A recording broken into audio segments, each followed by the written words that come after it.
तो कल हमने क्या पढ़ा? यही पढ़ा ना कि जो हम अपना कर्म करें, ऐसा कर्म करें कि जो ब्रह्म में लीन हो जाए, वो कर्म का फल जो जो जो भी हो।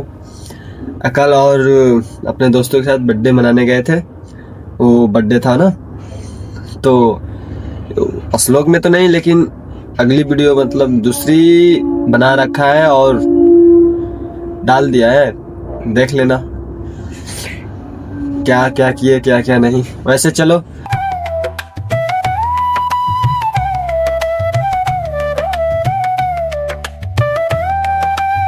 राधे राधे जपा करो, कृष्ण नाम रस पिया करो। कौन कौन बोला? नहीं बोले? फिर से बोल लो, राधे राधे जपा करो, कृष्ण नाम रस पिया करो।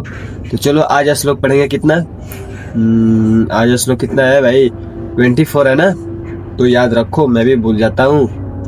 ओके, तो आज श्लोक 24 में पढ़ेंगे, देखते हैं इसमें क्या सीखने को मिलता है। ओके, तैयार हो? चले चलते हैं, चलो। जय श्री राम, राधे राधे। श्लोक पढ़ते हैं और समझेंगे कैसा है कैसा नहीं। ओके, चलो जी। ब्रह्मार्पणं ब्रह्म हवि ब्रह्माग्रो ब्रह्मणाहुतं ब्रह्मयोतेन गंतव्यम ब्रह्मकरम समाधिना। तो ब्रह्म ब्रह्म ब्रह्म ब्रह्म मतलब अब एक ब्रह्मा जी होते हैं, अब ब्रह्म उन्हीं के नाम से ब्रह्म है। अब देखते हैं इस श्लोक में ब्रह्म का मतलब क्या है। ब्रह्म ब्रह्म समझ लो कि कुछ अच्छा ही सीखने को मिलेगा इस श्लोक में। ओके, तो बने रहो, और नहीं बने रहोगे तो सब्सक्राइब कर लो इतना तो कर लो, और उसके बाद जो भी हो तभी तो मिलने का देखने को लिए कि अगली वीडियो कौन सी आ रही है कौन सी नहीं। ऐसे तो भूल ही जाएगा। ओके, चलो चलो, राधे राधे। अब चलो पढ़ लो और समझ लो। वैसे तो पढ़ने का कहाँ से आपको मिलेगा? जिसके पास बुक होगा वही पढ़ा होगा। चलो, जो व्यक्ति कृष्ण भावनामृत में पूर्णतया लीन रहता है, उसे अपने आध्यात्मिक कर्मों के योगदान के कारण अवश्य ही भगवत धाम की प्राप्ति होती है। क्योंकि उसमें हवन आध्यात्मिक होता है और हवि भी आध्यात्मिक होती है। समझे नहीं समझे? तो इसका वर्णन किया गया कि किस प्रकार कृष्ण भावना भावित कर्म करते हुए अंत गोत्वा आध्यात्मिक लक्ष्य प्राप्त होता है। कृष्ण भावनामृत विषयक विविध कर्म होते हैं, इसका वर्णन अगले श्लोक में किया गया है। लेकिन इस श्लोक में जो है ना, केवल कृष्ण भावनामृत का सिद्धांत का वर्णित है। अब जैसे कि इसमें बोल रहा है कि जो व्यक्ति कृष्ण भावना में पूर्णतया लीन हो। देखो, जो इस वातावरण में, जो भगवान के वातावरण में रहते हैं, या एक होते हैं भौतिक वातावरण में कार्य करना, लेकिन उस इंसान को अपने जैसे कि जिस कृष्ण भावना जैसे भगवान के नाम में लाने की विधि को ही कृष्ण भावनामृत कहते हैं।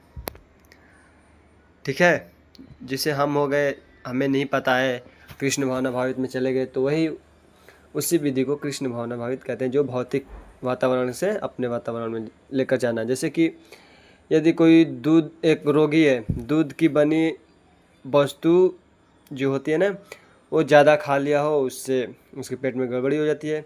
लेकिन उसी से दही खिलाने पर, लेकिन दही भी दूध से ही एक बनी हुई अन्य वस्तु होती है, लेकिन उससे ठीक हो जाता है। जैसे कि भौतिकता में ग्रस्त बुद्ध जीव का उपचार कृष्ण भावनामृत के द्वारा ही किया जा सकता है, जो यहाँ गीता में दिया हुआ है। अब यहाँ पर देखते हो कि आध्यात्मिक क्या है। आध्यात्मिक कर्मों के योगदान के कारण अवश्य ही भगवत धाम की प्राप्ति होती है। अब इसमें पहले ही बता रखा है कि बतलाए हैं ये आध्यात्मिक, जैसे कि पहले ब्रह्म पूछे थे ना, ब्रह्म क्या है। ब्रह्म पहले क्वेश्चन में मेरा था कि ब्रह्म क्या होता है, ब्रह्म का मतलब, तो वही यहाँ पर है, आध्यात्मिक ब्रह्म है, ब्रह्म ही आध्यात्मिक है। जैसे कि आध्यात्मिक जो भगवान है ना, वो आध्यात्मिक है, और उनके जो दिव्य शरीर से जो किरणें ब्रह्म ज्योति कहलाती है, जो निकलती है, वही है क्या, आध्यात्मिक। यही इसका आध्यात्मिक तेज है। प्रत्येक वस्तु इसी ब्रह्म ज्योति में स्थित है, किंतु जब यह ज्योति माया या इंद्रिय तृप्ति द्वारा आच्छादित हो जाते हैं तो वह भौतिक ज्योति कहलाती है। जैसे कि अब कोई है भगवान के क्या बोलते हैं, भगवान के जो भी हो नाम का स्मरण करता हो, उस पर भौतिक जगत का हावी हो जाता है तो वो नाम भूल जाता है। लेकिन ऐसा नहीं करना है ना हमें, कि करना है वैसे ही। और क्या बोलते हैं, जो भौतिक आवरण में कृष्ण भावनामृत द्वारा उसे तुरंत हटाया जा सकता है। अतएव कृष्ण भावनामृत के लिए अर्पित होता है हवि, ग्रहण करता, हवन होता था, फल, ये सब मिलकर ब्रह्म या परम सत्य है। समझे? माया द्वारा आच्छादित परम सत्य पदार्थ कहलाते हैं। जब यही पदार्थ परम सत्य के निमित्त प्रयुक्त होता है तो इसमें से जितने भी आध्यात्मिक गुण हैं आ जाते हैं, इसमें जितने थे वो फिर आ जाते हैं। ओके, तो जैसे कि जब भी हमारा मन, जैसे कि समझ लो अगर हमारा जब मन पूरी तरह से कृष्ण भावनामृत में पूरी तरह निमग्न है तो उसे समाधि कहते हैं। ऐसी दिव्य चेतना में संपन्न कोई भी कार्य यज्ञ कहलाता है। आध्यात्मिक चेतना की ऐसी स्थिति में योगदानकर्ता, योगदान उपभोक्ता, यज्ञ करता तथा अंतिम फल, यह सब परम ब्रह्म में एकाकार हो जाता है। यही कृष्ण भावनामृत की विधि है। इतना समझ लेने के बाद, और आप सब समझे हो तो ठीक, नहीं तो एक बार और वीडियो देख लेना। अच्छी है और अच्छी होनी चाहिए, विचार है। नहीं कि ये नहीं कि कोई भगवान के नाम का सिमरन करता है लेकिन उसको भौतिक जगत के सारे वो हावी हो जाते हैं, लेकिन उसका भी कोई उपाय है, इसमें सब बताया गया है। ओके, तो चलो, राधे राधे जपा करो, कृष्ण नाम रस पिया करो। चलो, अगर आपको चाहिए क्या बोलते हैं, आपको भगवत धाम की प्राप्ति चाहिए तो उसमें योगदान करो, अपने आध्यात्मिक कर्मों का लीन रहो, कृष्ण भावनामृत में पूर्णतः लीन रहो तो हो सकता है। ओके, तो चलो, राधे राधे बोलो।